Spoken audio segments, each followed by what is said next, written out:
നമസ്കാരം. ഇപ്പോൾ കിട്ടിയ വാർത്ത. പല ഊഹാഭോഗങ്ങൾക്കും അഭ്യൂഹങ്ങൾക്കും വിരാമമിട്ട് സഖാവ് പിണറായി വിജയനെ സർവകക്ഷി സമിതി ഉപദേഷ്ടാവായി തിരഞ്ഞെടുത്തിരിക്കുന്നു. ഞാൻ ജയിക്കുമായിരുന്നു എന്ന് എനിക്കൊരു സംശയമില്ല. അത് എതിരാളികൾക്ക് അറിയാമല്ലോ. അതുകൊണ്ടാണ് എന്നെ മാറ്റാൻ പിണറായി കൂടി കിടന്നത്. പിണറായിയും വെള്ളാപ്പള്ളിയും തുഷാറും അതുപോലെ ഈ രാജ്യത്തുള്ള എല്ലാ പ്രതിരോധ ശക്തികളും ഒരുമിച്ച് കൂടിയിട്ടാണല്ലോ എനിക്ക് സീറ്റ് വേണ്ടാൻ തീരുമാനിച്ചു. ഞാനത് സംതൃപ്തനാണ്.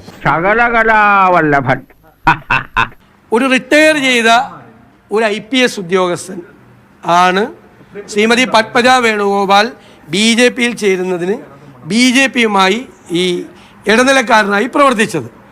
ആ റിട്ടയർ ചെയ്ത IPS ഉദ്യോഗസ്ഥൻ ഇപ്പോഴും കേരളത്തിൽ ഒരു സ്ഥാനത്തിരിക്കുന്ന IPS ഉദ്യോഗസ്ഥൻ ശ്രീ പിണറായി വിജയന് വേണ്ടിയിട്ടാണ് ശ്രീമതി പത്മജ വേണുഗോപാലിനെ BJPയിൽ എത്തിച്ചത്.